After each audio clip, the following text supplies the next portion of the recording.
And we're live. All right. Hey, everybody. Welcome back to another 1000X live stream. This stream will not be brought to you by Helium or bad Wi-Fi. Cross your fingers, Jonah. Let's see if I can make it the whole time. I think you can. We can do this. I love your background, by the way. Thank you. It's kind of how I'm feeling right now. It's one of those markets where, I do believe that we're in, kind of a mega trend upwards. I do think that Bitcoin is headed north of $150,000, not financial advice, at some point before we enter the next nuclear bear winter. But what's freaking me out, and what I would be, if I didn't have a framework to kind of cling to right now, I would be panic selling. The reason why I'm kind of a little freaked out and panicky, but containing myself and doing nothing, is because crypto is so election dependent right now. And I'm not talking about Bitcoin. I think Bitcoin is going to perform no matter what. But all of the other tokens out there that aren't BTC are really hinging upon this sort of binary outcome. On the one hand, you have a guy literally running on America's very first pump your bags platform, right? Donald Trump is like issuing NFTs, starting DeFi projects with his son, like Trump cards. It's ridiculous. He's like showing up at the Bitcoin conference. On the other hand, you have what feels like a continuation of, the Gensler era stranglehold on crypto. I don't think crypto is going to be too happy about another 4 years of just getting, abused and beaten down with the regulatory hammer, fighting a government that has infinite resources. So like this overhang of the prospect of another 4 years of what we just experienced, like that's not going away for 3 months. Trump's odds could be 80% and we still wouldn't price to perfection. Like the threat of that is just too big. So I'm struggling to see how the market performs in the next 3 months until election day. And I'm kind of wondering, like, what am I doing? Like, why shouldn't I just be shorting a bunch of perps right now against my bags and buying them back after we bleed out a little further in this sort of like downward sloping trend channel? What do you think? Honestly, I'm 100% on board with that. And the issue really is that we've just lost interest in crypto. People have lost interest in buying it. People have lost interest in trading it. It's gone from being, a hot topic of conversation to something that people have genuinely stepped back and they go, well, I don't really know. Hence the background. I don't know what to make of this thing, because obviously Kamala has made statements about being more supportive of crypto than Biden was. But the issue is that the two paths are so massively divergent. In the world of Trump, the probability that Bitcoin becomes a reserve asset of the US government go from negative 50% to positive 5%, right? And that's huge, right? That 5% probability, 100 times you live through the next 4 years of the Donald Trump presidency, it's very unlikely that it happens, but there's a world in which it does, right? And so that is obviously extremely good. The thing that we know is going to happen if Trump gets in charge is that there's going to be a concerted effort to introduce better regulation for DeFi assets, for tokens, to make tokens more like a security, right? To make them more like an equity, where it'll be easier for things like Aave, Uniswap, all these projects to actually pass out cash flows to the token holders and register under perhaps a less strict guideline, right, relative to running a company. And in the world of Kamala, alts probably go to zero. So the markets, as we know, we're traders. What do markets hate the most? Markets hate uncertainty. And so taking all of this talk and turning it into a more actionable take is that it's very difficult to hold altcoins for an extended period of time outside of just trading them, right? I think you can trade Aave, you can trade Uni, you can trade L1s, but I do think in general, Bitcoin is the only thing that feels okay to hold in this environment. And the reason that I say that is because kind of regardless of the election outcome. Obviously, it's better if Trump gets elected for Bitcoin, but it's not bad for Bitcoin if Kamala gets elected. It's not, a death knell like it is for alts.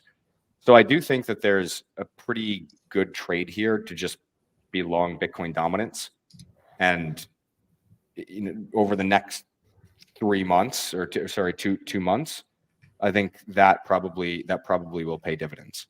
Obviously, there'll be one-offs like Avi doing well on the back of Donald Trump's son. I think Don Jr. announcing that he's going to use it to build.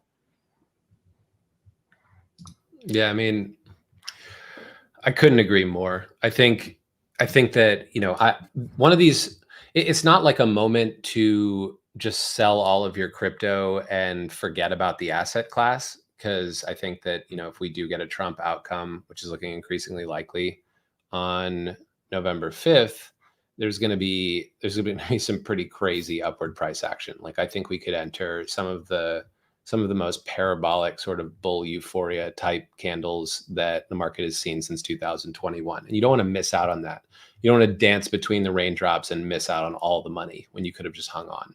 Meanwhile, oh my God, this is definitely a good time to start consolidating line items, getting out of crappy tokens, you can see the market starting to get illiquid. It's starting to get panicky.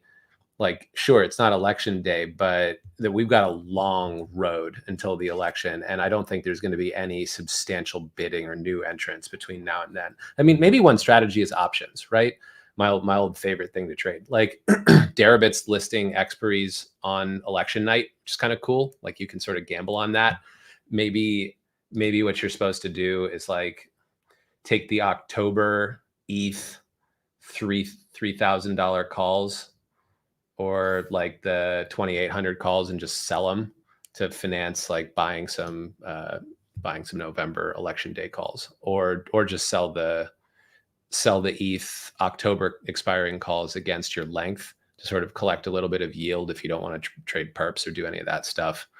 I think that's a reasonable trade. I mean, I just want to point out one thing that you said, which is the way that Bitcoin has been trading, just ridiculously low liquidity. The tick sizes, I mean, normally what you see is Bitcoin will move $1 at a time. And if you're staring at the charts like I do way too much, you're noticing that Bitcoin is now moving $5 to $10 at a time, which tells you that there's very, very, very little liquidity in this market. The way that Bitcoin has been trading is effectively as though one person is dictating price action. And you kind of saw that yesterday, right? Where Bitcoin held up in the face of a 3% equity sell-off during the actual session. But then after, when Asia came on, I think it was basically just a few major sellers came in and just completely nuked the price. And it was a very, very weird sell-off where there weren't that many liquidations in the grand scheme of things, and they weren't orderly liquidations. It was more of just gaps, right? You would hit a stop and then Bitcoin would gap lower $200. And that's a very bad market environment for up, right? Yeah. That's normally a market environment where things go down. And the other thing that stood out to me is that we'll see what happens today, but the last 5 days, we've seen outflows from the ETFs. And my entire bull thesis for September that I talked about for a while was predicated on the fact that we would see new inflows into the ETF and into crypto, specifically because people weren't going to make decisions over the summer. And when I saw that outflow on that Tuesday or yesterday, that made me very, very nervous.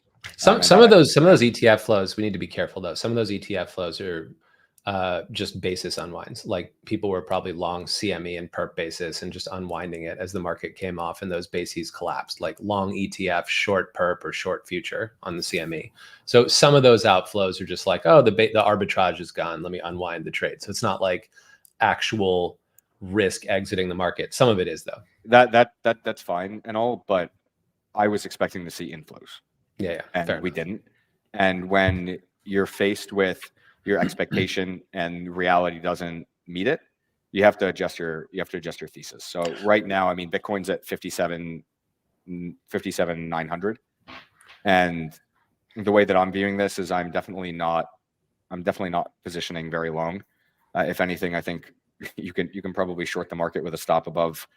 Well, actually, I won't tell you where the stop is, but I do think that you're probably looking at some short-term down before we get up. I mean, I'm definitely a buyer 52, 53.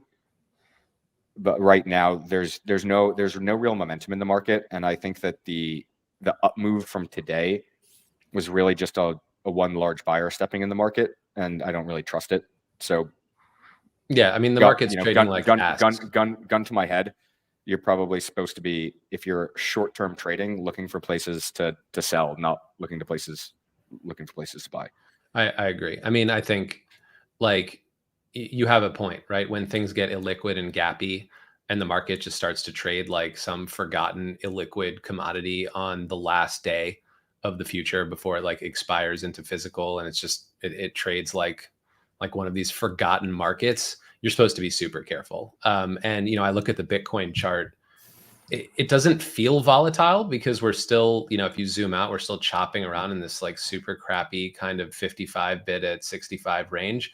But like it goes from 59K down to 55K back up to 58.5K in like 12 hours, right? Mm-hmm.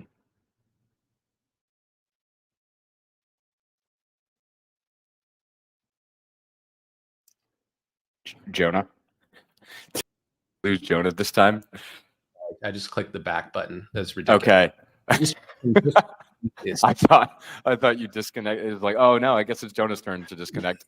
No, I literally hit the back button. I'm sorry, everyone. I'm sorry, Avi. Yeah, you trade from 59K down to 54K, back up to 59K, and it's just like, what is this? Like, is this like a milk future, or is this the world's most important digital currency that's supposed to be hyper liquid and trade like tens of billions of dollars per day?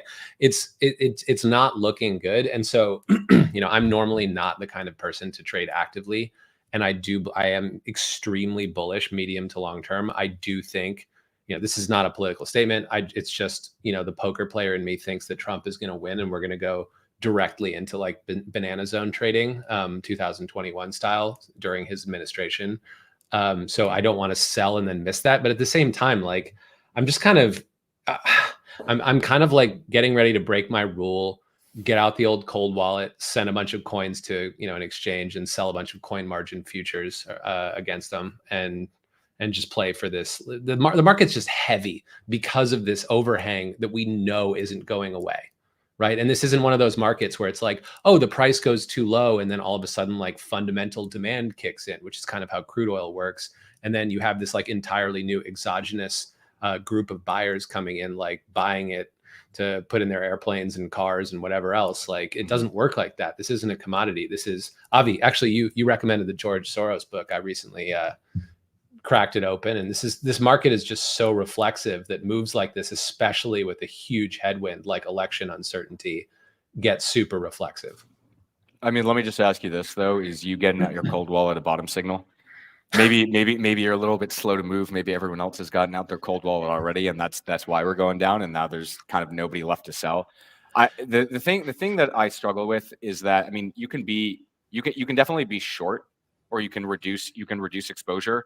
But I view the max downside here as 50K, right? So is that worth risking the up move? With that in mind, I also view the max upside as 65. I think we're just not going to start trending until we get clarity on the election, right? So the idea here is that, if you're an active trader, you use what I call the Costanza rule, which is that anytime anything's crazy, like, I say crazy, but quote unquote, anytime you get a large up move, you sell, and anytime you get a large down move, you buy. And that probably works until that's called a range trade. Why is that the George Costanza trade? Because you do the opposite of what your instinct is, right? Which is to bet on the like, for example, if Bitcoin, I mean, a great example of this was when Bitcoin went up to 65.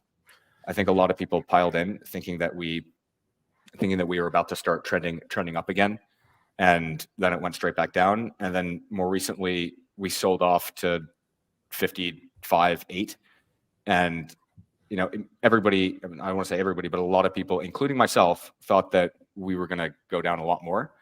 And then when we reverted, I think a lot of shorts got stuck in, which I think is one of the reasons for this move here from 56.4 to 58.5. It's just a lot of people short covering, and now we're sort of done with that.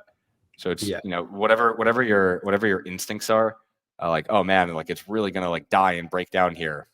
Maybe you should start buying, or oh man, it's really gonna break up higher. Let's probably start selling until it's a good we point. get a catalyst in the market.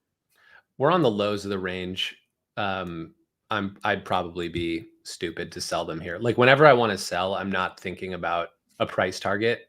I'm just irrationally thinking like, oh my God, this thing looks so bad. And I'm very disciplined. Like I normally don't overtrade. If anything, I tend to avoid the pitfalls of overtrading, which is the worst thing you could possibly do to yourself in a market like this. But even now, every time I look at the screen, I just get this itch to sell stuff, and it's bad. So I think you're right. I think it's like, hey, maybe the trade is like get out the cold wallet when Bitcoin is trading like 65K, 66K on a Trump poly market spike, and then buy it back around basically here, Yeah, the one thing that also, I don't think we're necessarily in the bottom of the range. I think we're kind of in the middle. And that's why my personal view is that in this type of market, you really only want to trade on the extremes. That's when you want to get in. And the other thing is that you don't necessarily want to trade price. You want to trade price action. So when you see that's not congruent with what you just said, though. Like I agree, you only want to trade on the extremes. A, because we're ranging. B, because overtrading is literally death in this market. So you need to bake in the maximum margin for error that you can. But momentum is like price action is most prevalent in the middle of the range. Like at the extremes, it's reversing. And how do you trade that? Like explain. So price action. Yeah. I mean, price action is most prevalent at the extremes of the range. Oh, sorry. What I meant was like momentum. When you're moving from the bottom to the top, you're going to feel the most momentum in the middle of the range. At the top, the momentum is going to die, and at the bottom, the momentum is going to die, and it's going to reverse. So maybe if you could like clarify for the listeners what you mean by trade price action. Maybe I've just misinterpreted what you meant. So when I say trade price action, what I mean is let's say you're short. Let's say you're short from 60K, right? You sold 60K, and you want to close that short at some point. The way that you close the short and the way that you think about closing the short in this particular market environment, or I mean, really kind of in any market environment personally, unless you have an overall thesis of, okay, this is going down for a long time. What you do is you say to yourself, I'm going to close when something extreme in the market happens. I'm going to close when there's a big liquidation event. And that's what's been happening in this particular market is when you get a large liquidation event or you get a dislocation in the market that has tended to be the bottom. And so then you want to close. I mean, what I'm trying to articulate here is that if you're short 60 and you say, I'm looking for 54K, and then you trade 55.5, but you trade it in a way that is very clearly a dislocation where a lot of people just got stopped out and their liquidations, because this isn't a trending market, you can probably just cover. I see what you mean. Okay, so you're basically saying like within the range, you identify your little mini pockets of euphoria and despair and trade there. Now I'm with you. I understand. Well, speaking of a little mini pocket of despair, the altcoin space looks dire. Like Aave's performed. Like there are a couple of other ones we could talk about, some of the more buzzy projects like Grass later in the podcast, but like, like your 9 out of 10 alts are looking like they're getting mulched right now. And that might be the smooth downtrend into election day. Frankly, I think people are panicking. Like there's a lot of, nouveau crypto reach people out there who have either founded protocols or invested early, or they've got unlocks.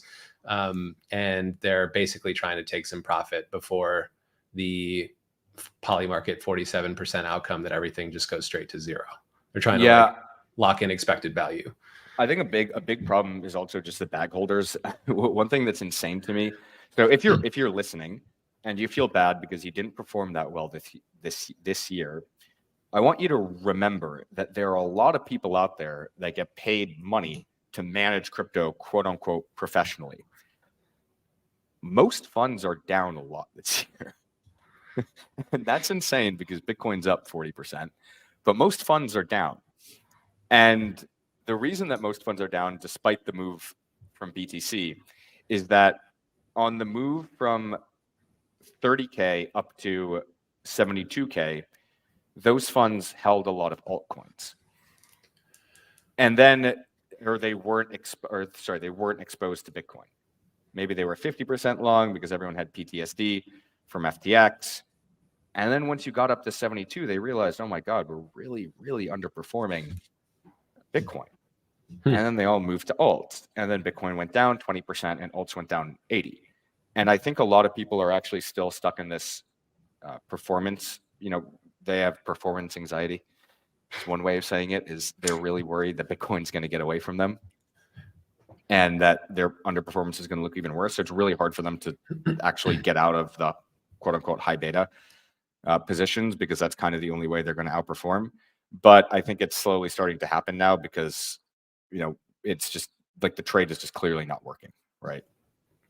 Yeah, it's not. And the other thing is, it's so hard to be a professional, like linear crypto trader in an institution right now, because the expectation is that you outperform Bitcoin, right? But if Bitcoin goes down, you're not getting paid either. So you're basically, your incentive structure is to just get long levered Bitcoin in the form of picking the right alts. Mm-hmm. And then when you go into an altcoin bear market, which is, I would say, what we're in right now, frankly, to call a spade, Bitcoin dominance is on the rise. Altcoins are not looking good. Our boy Pavel Durov is like on house arrest. Like it's not quite 2022, but the alt space is looking pretty shaky, right? When you're in that situation and your job literally incentivizes you to hold altcoins and you're down money, then you start to approach your drawdown. And it doesn't matter at this point whether you're trading crude oil or interest rates or crypto. Once you start to approach your drawdown, like you have to cut risk to avoid getting fired, then it becomes harder to dig yourself out of the hole. You can't short alts at this point because they're already on the lows, and a lot of the perp funding has gone negative at this point. So you just have to pay to do that. It's like this weird nuclear death spiral. And like I experienced it, a lot of others, another problem, crypto money managers, like when I had 16 years of professional trading experience and like a pretty stellar track record when I first started trading crypto institutionally. I traded at PA before that successfully. Trading it institutionally, like a lot of these guys are true believers and they like to be long. They don't know how to be short. Like it takes a guy like you, Avi, who's been through multiple cycles and seen what happens during these types of moves to have the maturity to get short. Like a lot of the first time managers out there are from what I've heard, struggling because of we're in a bull market, I have to be long to outperform Bitcoin type bias. And they don't know how to really get short and trade around these things. It's friggin' tough. It's a tough job. And the other thing that's happening, I also do think a bit of it is just, I mean, the incentives aren't there. I mean, the incentives are obviously to be long. So it just doesn't really make sense to be short, because again, if you're in crypto and people have invested their money in you to make money on crypto, and then crypto doubles and you lose money, it's kind of tough. That actually happened to a fund. Very sad. Back in post COVID crash, they shorted like 4K, 5K, 6K, 7K, and then they blew up. It was it's pretty sad story, because they were doing really well before that. I won't name names, but yeah, I mean, look, the opportunities in the market are there. They do exist. I mean, if you're in the trenches and you're sort of a small cap guy and you don't need to trade tens of millions of dollars to make money, there are still, like, probably the way that I think about it is that at least once or twice a month, something interesting or new will come out in crypto, or there will be a quote unquote obvious trade. You can't make a lot of money on them, but if you're trading $1 million, you can make some money I mean, I don't know if you saw, for example, Vista that just came out.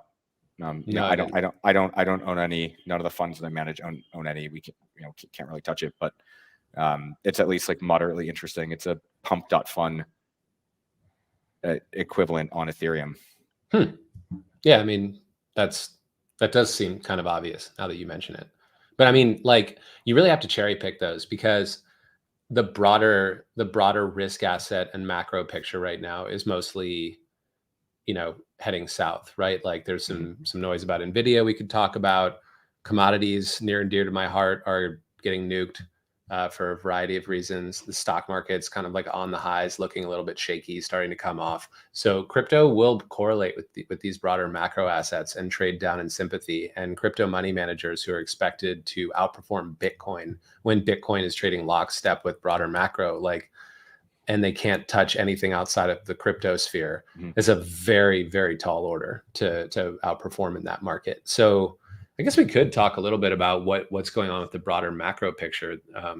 Yeah, I mean, it's been a tough market for macro managers as well, right? I mean, you have Nasdaq's off a ton. You had the jolt today that, I mean, what I've noticed just from my own personal experience anecdotally is that whenever data comes out, the first impulse of the market is almost always faded. It's so interesting. It's like Nasdaq went down, hit, I think minus 70 bips and then went straight back up.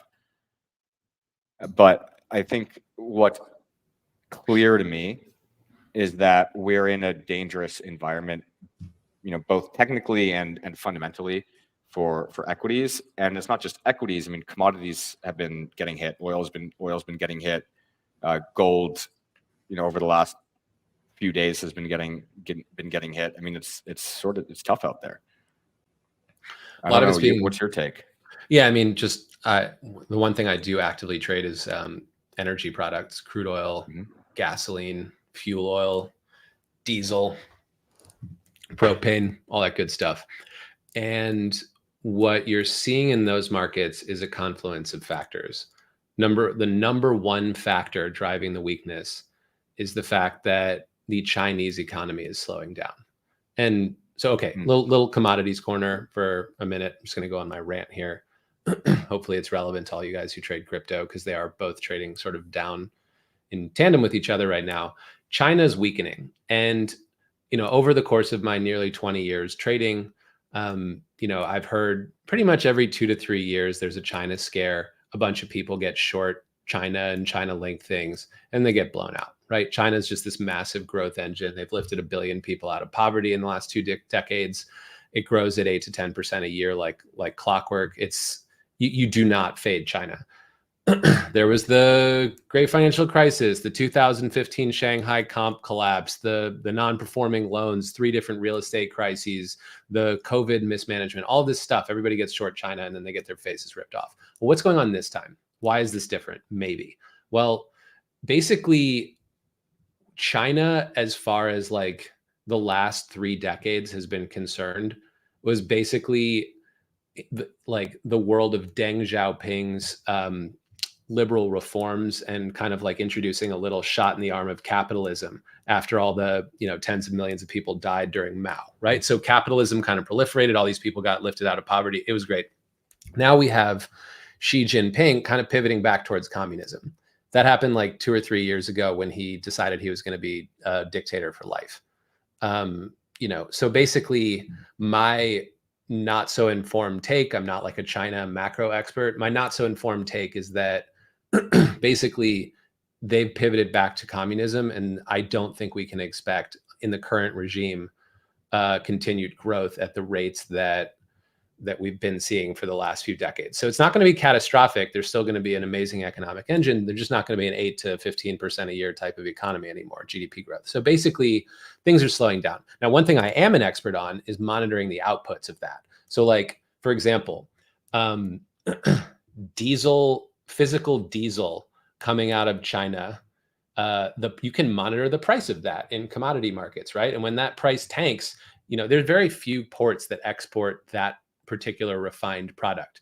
when China's booming, they don't really export much of it, and the price at those ports is super high because they're consuming most of it domestically. When the economy gets weak, like that price tanks because there are very few orifices that you can push that product out on the water through. And a lot of that product's getting pushed to the rest of the world right now. So when you watch those prices, those sort of like physical commodity prices at Chinese ports tank, you know that they're not consuming commodities that well. So like in commodity markets, we can see this slowdown, right? We can see it happening in real time. And then there's just too much oil floating around. The world's not like this summer was a dud in terms of driving season, flying season. Like it was all a bit of an underperforming kind of environment. And so now we're going into winter, we're going into uncertainty mode with a bunch of elections. And it's just like commodities look oversupplied across everything. And also when you mentioned gold, that's not really a capex or an opex commodity. Like oil's an opex commodity. You need it to operate the world. Capex commodities are like base metals like steel and copper. You need those to build the world, right? Gold is kind of neither. It's a precious metal. It's more like Bitcoin. But central banks buy gold during boom cycles. They don't usually tend to load up when they're struggling to keep people from doing civil unrest type shit. So basically, it's all like the physical underlying demand indicators in the commodities market are all flashing bearish right now. And crypto's probably going to trade, and equities are probably going to trade a bit with those markets until we get a new catalyst. I don't see a new catalyst until November. That's the end of my rant. I mean, that was a great rant. I mean, it makes sense, and I do understand the distinction with gold there. I also understand here that I think that generally people don't necessarily pay attention, at least in crypto, to the markets outside of just the U.S. equities markets. I will say that what's kind of interesting is that there hasn't been that much correlation between crypto and this boom. And one thing that we were debating on the desk today is, well, if things are slowing down, if China's not growing as fast, the U.S. growth starts to slow down, unemployment starts to go up, and the Fed starts cutting, doesn't that make non-productive assets more interesting? And I think everyone's aware that right now the Fed is very likely going into a cutting cycle, and one of the reasons that I think we sold off a bit in the morning is because after Jolt came out, the probability of an additional rate cut went up, right? And then you had the whole market sort of sell off, but now it's back to where it was before, right? So there's actually been no major change. Bitcoin didn't really do anything until after that rate cut went back up, and then we got a nice move higher. So I guess one question is, if we get a shrinking economy, if people if we do enter into a recession, but we do get a lot of rate cuts, that still is somewhat good for Bitcoin as a non-productive asset, right?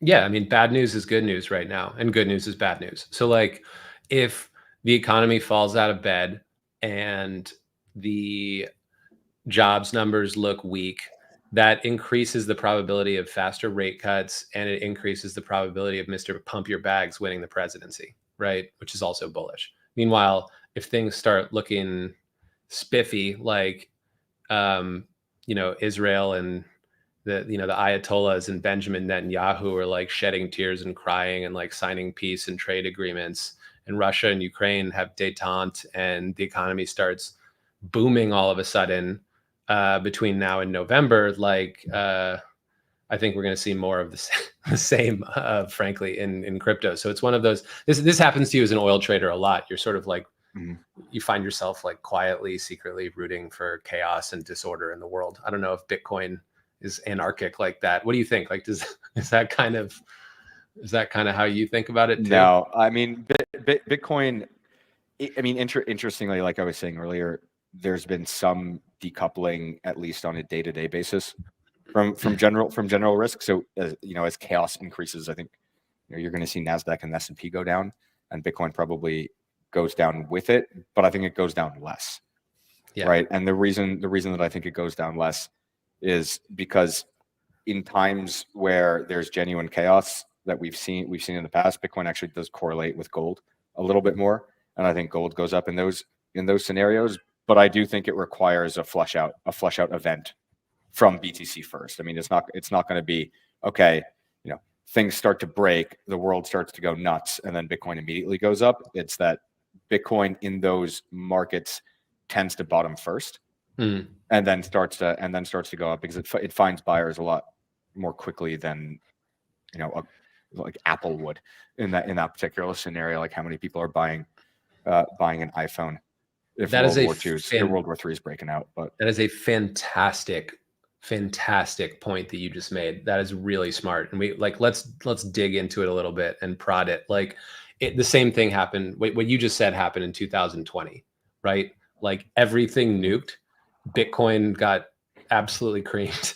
And then before the world really started to rally, Bitcoin just began its like unstoppable upward march to $69,000 a token. And I think like if I'm trying to just assign meaning to that type of price action, Bitcoin is a debasement hedge. If things get crazy, Bitcoin's the first thing to get nuked, and then the debasement happens, and Bitcoin's the first thing to protect you after that, right? It's not going to like perform on inflation or perform like it may perform in a decorrelated fashion if we get regulatory clarity and suddenly like blockchain starts racking up a bunch of wins and bringing in a bunch of new users. But like absent that, Bitcoin will protect you even in a Kamala administration if they start debasing the dollar because of some crisis, right? Which is almost guaranteed to happen. Feels like. Yeah. What's funny is that I actually think that the spending and debasement accelerates under either administration, which is why I'm sort of bullish no matter what, on at least on BTC. Once we get past the election, it's just one of those things that you just have to survive, and that I think is a key component of existing in this market, because it is so volatile, is just survive. Try not to get blown out, and pick your spots to make aggressive bets. I mean, at least for me, I mean, if Bitcoin goes down back to 52, 53, I definitely feel very good about buying there and holding through the election. Yeah, I mean, it's being flat in crypto is the most dangerous position of them all, right? If you get stopped out, you can't trade or you can't take risk for a little while and you miss a huge rally, like 90% of the gains occur from, very short periods of time. So if you miss one of those, you might have to wait years to make that kind of dough again, if ever. And so that's why I'm so friggin' terrified of selling perps, even though, Mr. Nervous emoji behind me is how I feel and I want to. Like being flat is just terrifying in this market. Yeah, it is. It is. I mean, I say that right now as I'm bleeding short, but it's because don't try this at home. Yeah, I'm paying attention to the market 24/7. You're plugged. You're basically wired into the matrix, and you'll buy it back the second you hit your stop. I think a lot of people aren't, myself included, just aren't that dialed in. So it's riskier to be flat for the rest of us. You're not really flat. You're just like you're just like monitoring it's something else what you're doing. Yeah, because I'm looking for spots to get back in. I mean, the one thing that I'm probably not going to sell for a while is helium. I mean, that thing's just been doing so insanely well. I think they're talking with the chairman of AT&T soon on a stage somewhere. So that's going to be interesting. I mean, I am locked in. I don't know if you can see my eyes. I just keep looking at price. It's a horrible addiction. Yeah, like, I mean, especially on days like today, Jonah. I don't know if you miss it, but it's like I can't even look away. And the thing is, you learn. I have Bitcoin on my screen all day. Yeah, like you actually learn a lot from watching price move. It tells you a lot about how Bitcoin moves in general and how markets tend to move in general. And some like autistic part of me, whenever I see the same pattern occur, you know, I'm like, oh, I remember that from 3 months ago. This is the exact same thing happened. And then you just, you know, that's why taking notes is so important. And then you just remember, and then you just act it out. It's honestly, there's nothing that will ever replace like the tens of thousands of hours that I've watched staring at this thing. Kind of fun. That's what peak performance looks like. You just got to be dialed in. If you're not, somebody else will take that money. I mean, I think ultimately for the rest of us who have other jobs, like I certainly felt that little kick in oil today, but I watch Bitcoin all day, every day, because it is such a fascinating golden market. And I think that, you know, for the rest of us who aren't dialed into Bitcoin, trading it as actively as Avi, as you are, like you can earn money doing other stuff and then just buy dips, right? Or not buy when you're bearish, and then buy when you feel like it's bottomed out, right? You can play this market from one direction because we all have the same. You know, if you're listening to this podcast, you probably have the same long-term thesis as us, which is that this thing is gonna take over vast swaths of the global fiat economy at some point in the next 10 to 20 years. So if you have that North Star, you don't have to sell, right? You can pick when you buy, and you can be like, well, all right, I missed this little rally, but I'm earning money doing something else. So during the next big, firestorm sell-off, that's when I'll start investing my next clip. That's kind of how I played it for the last couple of years. And it worked out really well, frankly. It was a good time to do it. I think it's great to have a separate income stream that you can just kind of funnel into this, because over time, you know, I think that wins. And it prevents you. A lot of trading is obviously emotional and mental, unfortunately, if you're not trading 100% quantitatively. And so having a sense of security and safety while you trade is really important, which is why it's either a separate income stream, or it's not trading the full amount of your stack and just trying to generate P&L and then pushing it towards the things that you like long term. But having that, stability is, I think it really helps you in this market. And speaking of stability, Bitcoin is like, it has not moved this entire podcast. It's like listening. It literally, yeah. Thank you. I appreciate it, Bitcoin. Thank you for listening to our podcast. It's here as there. Its name is Seawolf, and it just typed true bromance. Bitcoin stopped trading for a second just to comment on our bromance. Speaking of our bromance, world's greatest transition. I think one thing that I enjoy about these dialogues is like you can have two different styles of trading, two very different styles, and they can both win. Like even if I'm lifting Bitcoin from you at 55K, we could both be right, because you're probably just going to buy it back at 52K and I'm going to hang on, and then we'll be high-fiving at 60, and you'll have made a little bit more money than me, but neither of us really compares or cares. Like, yeah, I mean, it's kind of like having a friend that has a different taste in women, right? Yeah, wingman. Yeah, exactly. It's like you never have to compete over the same girl.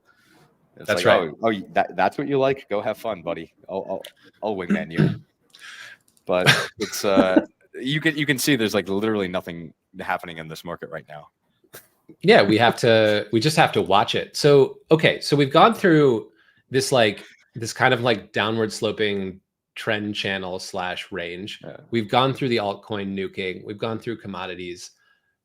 Are there any green shoots in this market? Like, should we be talking about grass, about crypto punks, about permissionless? I don't know. Like, what should we talk through here? Should we just why don't we go to the comments? Literally ask us anything that you could possibly want to hear, and we'll just do a live Q&A, because the market, I've already given you my take on it. All right, so let's see here. Darkness ate me writes, honestly, once you see the government printing, it's hard to unsee it everywhere. So on that note, I'm just going to interpret a question out of that. Every time rates get cut, I don't know how many tens or hundreds of billions of dollars need to come out of T-bills and go into risk assets. Are we just underestimating this massive inflow of capital into things like Bitcoin and stocks and other correlated assets? It's not quite printing, but it's monetary easing, right? Are we just like sitting here mid-curving this as like the world's biggest tsunami of capital lifts our space to new highs? Or a rates cuts not a big deal? There's a interesting discussion about this where somebody said, hey, rate cuts tend to lead to the market actually going down because it signals that the Fed is nervous about the economy. And then we looked at, what happens when the Fed actually starts cutting rates. And the answer is we have no idea. It's like 50-50 what the market does, because it depends if there's actually a recession coming or not. And when the Fed starts cutting, nobody actually knows, not even the Fed. So, it's one of those things that I don't necessarily think that you can trade super actively. The best way, in my personal opinion, to trade these data, what the Fed is doing, whatnot, is you're trading it on the day or on like the 3 days, right? Because oftentimes you'll see Bitcoin or you'll see equities move in a way where it reacts directly to how, the data has come out that day, but it won't actually influence the direction.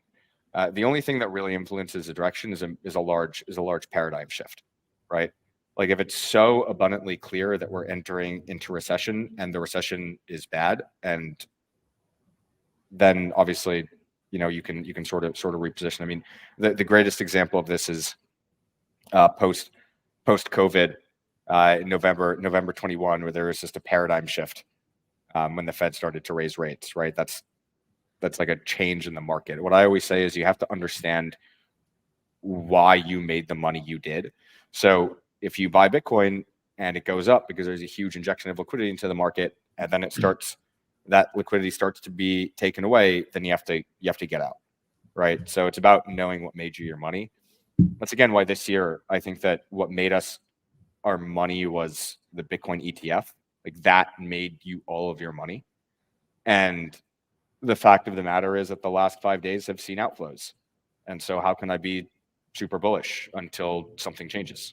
Because 5 days of outflows doesn't mean that there will be another 5 days of outflows. But I take your broader point, right? Yeah, like it goes up and it goes down, in and out, I guess. Okay, no, that's really good take. My 2 cents on it is there are two kinds. I published a tweet about this that seemed popular with people. There are 2 kinds of like rate cutting cycles. One is when there's been a crisis, like a deflationary shock, and so rates get cut very quickly to address that and try to buffer the economy. Then the other type of rate cut cycle is when like inflation just sort of tapers off slowly, so the rate cuts come off slowly as a result. Like we shouldn't mix up correlation and causation here. In the former, there's a crisis going on, so things are looking pretty bad, and prices are going down. It has kind of nothing to do with the rate cut cycle.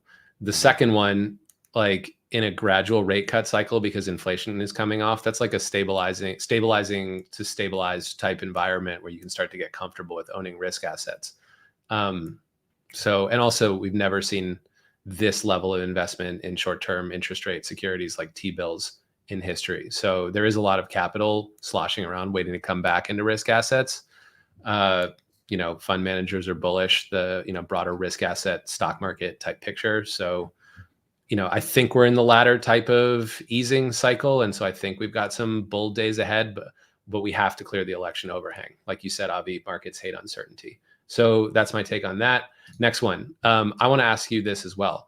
If you're invested in helium, I think helium is one of the coolest projects out there, but I don't understand what happened with HNT, IoT, and mobile. Their token ecosystem seems weird. Farming doesn't really make you that much coin at this point. Like, why helium? Just narrative? Is it actually catching on as a network? I'm going to tell you guys a secret. This is like a general secret about life and markets and how they move. And a lot of it has to do with fundamentals, but a lot of it doesn't. And what do I mean by that? I really like helium. Helium's great. It's the only product in crypto that actually is being used widely. It has, partnerships are coming for it. I don't know anything non-public, but just looking at Twitter, looks like partnerships are coming with AT&T. There's a lot to like about it. The token, and it makes revenue. not to justify the valuation, but it makes revenue. Now, if you look at the rest of the crypto space, there's basically nothing except for Aave that actually is used and makes money. I mean, you can say Uniswap, but Uniswap is just used to speculate on things. I think at some point in the future it'll be used for, trading real assets.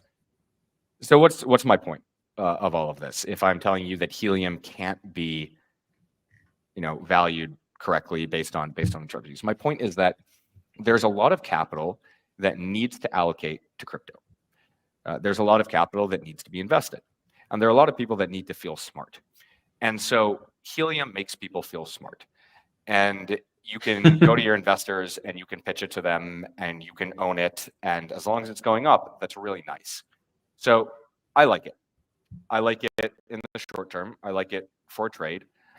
Do I think that it's going to take over the world?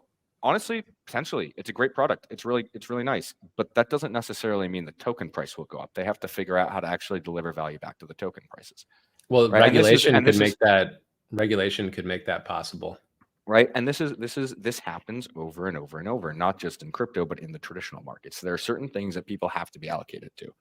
Just structure means a lot in this world. And if you can figure out what people are going to do based on what they have to do, then you can make money.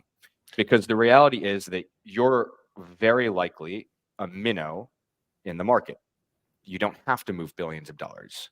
So if you can figure out how the people that do move billions of dollars have to move their money around, then you can actually make, you can clip your, what I call your fee. Right, on this. If you can think through sort of the logical steps of, okay, well, this is, another example of this is when something gets added to an index, right? Yeah, it tends to do better because people need to allocate to indexes, and then they weren't buying it before, and they marginally buy it more now because it's in the index that you have to buy. That's why you'll see a lot of the technical analysts or the flow analysts in the TradFi world talk about like what do people have to buy at the close. It's you can do stuff with that information as long as you're not trading too much. So that's I think incentives rule the world, and that's something to understand, not only just about trading crypto, but trading the traditional markets and also just life in general. Is show me the incentive and I'll show you the outcome. Totally Very agree. important. Speaking of incentives and indices, back in the Goldman days, before things were a little more tightly regulated, I just remember a salesperson would stand up and purposefully scream at the top of his or her voice, "Hey," for, insert enormous asset manager, "Hey, so-and-so needs to buy like a gazillion dollars worth of the Goldman Sachs Commodities Index, GSCI, ... in 15 minutes. And all you just hear everybody just like clicking away. Right. This has got to be pre-2008. It was a while ago. Let's just put it that way. So yes, I'm pretty sure there are regulations on that. Indices and incentives are very near and dear to my heart. Next question. How do you see the NVIDIA subpoena impacting AI coins in the medium term? I'll just answer that one right now. It's going to take 10 years for the government hold to do on. I mean, just before you go on, I saw a Bloomberg headline that they didn't actually get subpoenaed. Okay, so we'll just remove that and pretend that we knew that and that I didn't click on it. What about you? We keep talking about Aave on this podcast. Should we just quickly touch on why Aave is gassing higher and what it's like the only thing in Ethereum land that's ripping? Well, it's also the only thing that makes real money, and it's the only project in crypto that is being talked about by the former president of the United States of America and potentially our future president as well, if all goes well. So it's I think that it's just getting allocations right now.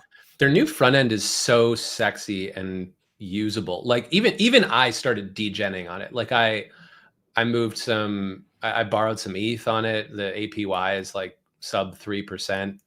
I Uniswapped my ETH into some wrapped Tau just because I wanted to be long Tau and I didn't want to deal with centralized exchanges. And it's all super easy to lever up on Aave. Like I like Aave.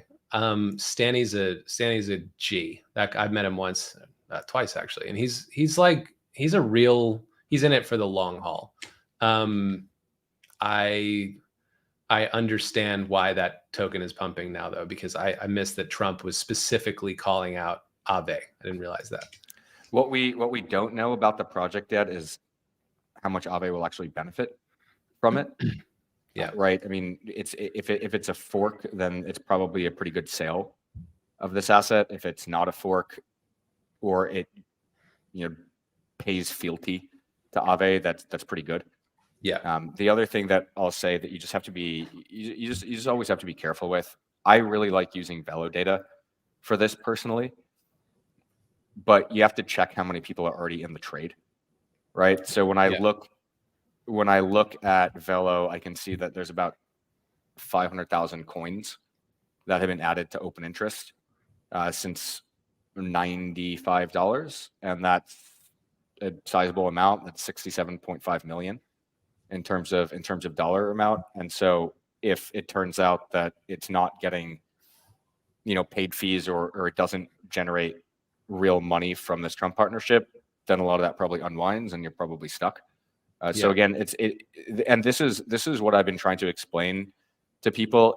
It's really difficult to buy and hold anything other than BTC, because there's so much that hinges on a specific event or a catalyst or a market structure or whatever else it is, right? The Aave being at 137 is a function of Trump and a function of a lot of people being in the trade.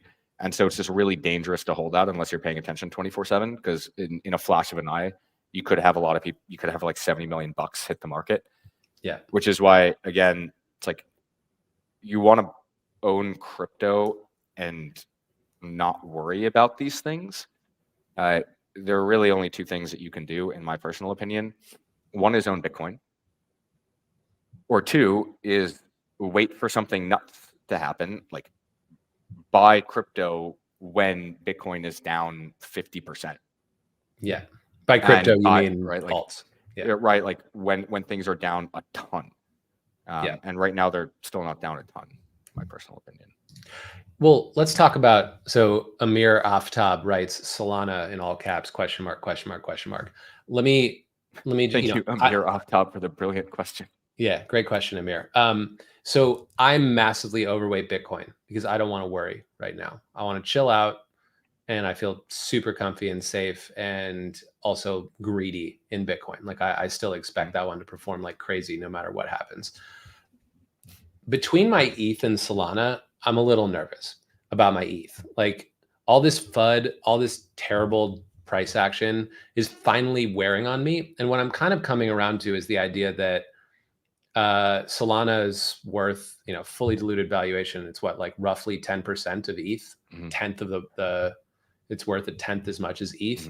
ETH has so much further to fall under another 4 years of Gensler-like characters strangle holding every major project, most of which are on ETH. And then if we get, banana zone mode under Trump, all the new big, hot, complex, important projects are getting built on Solana, it seems. So Solana has more upside and ETH has more downside. Like they both have a ton of downside if Kamala wins, but if ETH has more, and if Trump wins, Solana has more upside. Should I just be rolling most of my ETH into Solana right now? Would that be a smart trade to just like manage the segment of my portfolio that's riskier? Yes. Yeah, obviously. I think so too. I mean, like I think it's like a pretty obvious statement. I mean, I view the risk reward for Solana as just much better than ETH in general. I mean, ETH can go down 50% as easily as Solana can go down 50%. The only thing that I'll say is that, again, it's tough. Like if you really want to be judicious about it, there are people that bought a lot of Solana at lower prices, and it's locked, and they're going to want to lock in profits. So I think there's a little bit more reflexivity to Solana on the downside as people rush to hedge positions. When does that unlock? I don't know, actually, off the top. I was worried about FTX being the big unlock, but that seemed to just get swallowed up really quickly. Yeah, I mean, it's the people that bought from the estate. Yeah. So the other thing, There's somebody asking about question? base, which I think is interesting. So here are two predictions. Prediction number one, poly market migrates to base within the next 6 months. Prediction number two, the aerodrome ecosystem is going to grow like crazy. I'm really studying that project because I was looking at the biggest TVL and biggest dexes by volume on base. Aerodrome out of nowhere is like way bigger than Uniswap, way bigger than any of the others. I don't understand why that would be. I know the founder of Aerodrome personally, and so that's why I started studying it, and I'm blown away. Like it's pretty rare to see it's like, I think it's like the 5th fastest growing protocol of all time in terms of like fastest to 100 million revenue generated for, liquidity farmers. So basically I'm kind of pumped up. Funds number 1, Aerodrome's number 5. It's on base. People are trading a ton on base on Aerodrome. I'm not really fully up to speed on this ecosystem yet, but since you asked Zach Zahariev, I'm studying ways to farm liquidity on Aerodrome. Something's going on there.